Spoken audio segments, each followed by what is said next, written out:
Le Seigneur Jésus a dit, mais l'heure vient, et elle est déjà venue, où les vrais adorateurs adoreront le Père en esprit et en vérité, car ce sont là les adorateurs que le Père demande.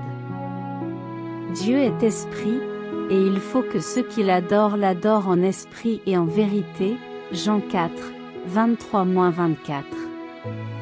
Dieu dit, parfois, se tourner vers Dieu ne signifie pas demander à Dieu qu'il fasse quelque chose en utilisant des mots spécifiques, ou lui demander une protection ou des conseils particuliers. C'est plutôt que, lorsque les hommes rencontrent un problème, ils sont capables de l'invoquer sincèrement. Alors, que fait Dieu à ce moment-là?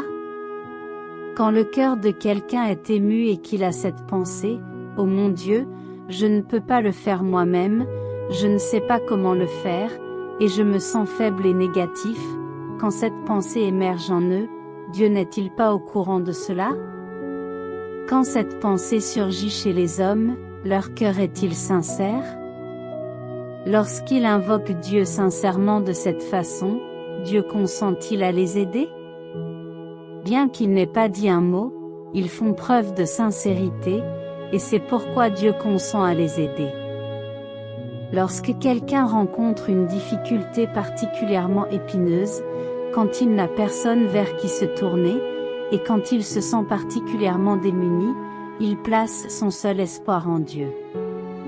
Comment sont ses prières? Quel est son état d'esprit? Est-il sincère? Y a-t-il une quelconque adultération à ce moment-là?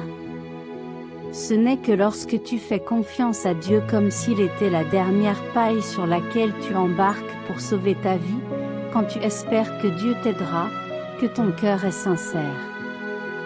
Bien que tu n'aies peut-être pas dit grand-chose, ton cœur s'est déjà ému. C'est-à-dire, tu offres ton vrai cœur, ton cœur sincère à Dieu, et Dieu écoute. Quand Dieu écoute, il voit tes difficultés, et il te guide, t'éclaire et t'aide.